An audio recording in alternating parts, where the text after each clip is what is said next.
Today we'll describe every social media platform starting with YouTube. YouTube is the king of social media. Wanna watch a person lose $500k in 1 second? You can. Wanna study for an algebra test? You can. Wanna learn the complete history of neo-Nazi groups in Roblox? Guess what?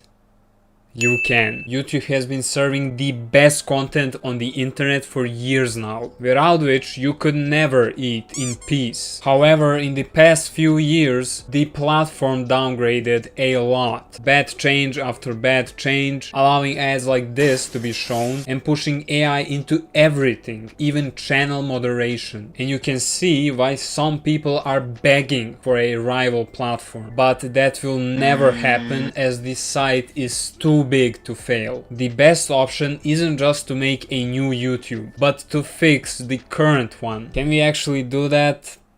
Probably not. And I can't believe the current CEO is making me miss Susan. Rest in peace. But if you think YouTube's management is bad, then you have never been on Twitter. YouTube is managed by an AI, but Twitter, or X, is managed by a billionaire drug addict and a sugar daddy. Let's see how that turned out.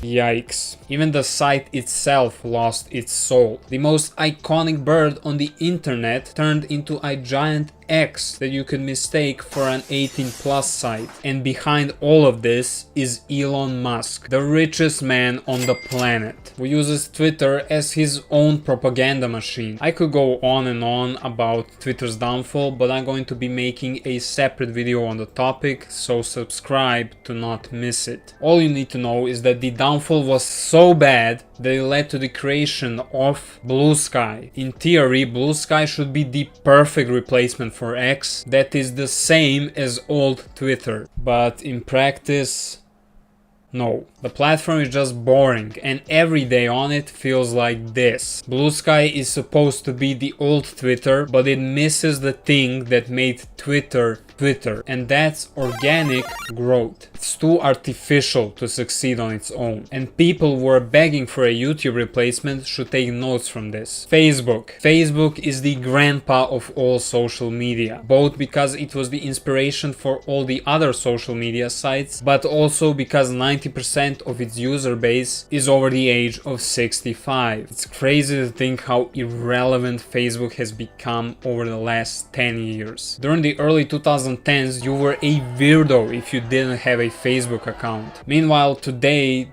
no young person is using it. Yet somehow it is still the most used social media site according to the stats. I bet half of those are because Facebook Marketplace exists. Reddit is the snob of the internet. Everybody on there is so full of themselves that calling someone a Redditor has been an insult ever since the site was created. The platform is supposed to be the place where you can find your community on a topic of your interest and then discuss stuff related to that topic, but what actually happens is that you have subreddits ran by fat power mods who ban anyone who has a different opinion. And what do you get by doing that? An echo chamber. Not to mention that every single post has to be so fucking political. I just can't believe we let Reddit be the main meme platform back in 2018 and 2019. Around the same period, Reddit was waging a war against its mortal enemy, TikTok. TikTok had the biggest reputation turnaround ever. The app and its users were seen as the bottom of the barrel of what internet had to offer, mostly because of videos like this. But somewhere around COVID, the narrative shifted. TikTok gained a huge user base, and shortly after it exploded, other apps like YouTube and Instagram were quick to implement their own short-form videos. So today, TikTok is one of the 3 giants of social media. So it's clear who won the TikTok Reddit war. Instagram suffers from a bipolar disorder. The Instagram experience is widely different depending if you're looking at posts or at reels. Posts are the OG part of Instagram and the app's trademark feature for the longest time. And while the posts are the nice side, reels are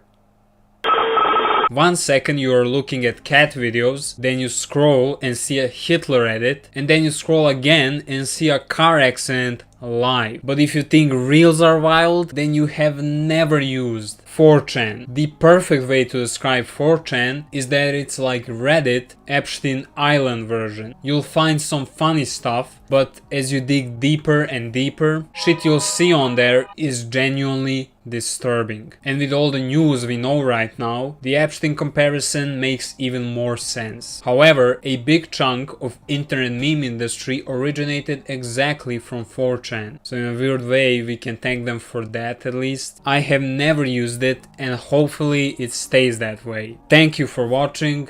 Subscribe.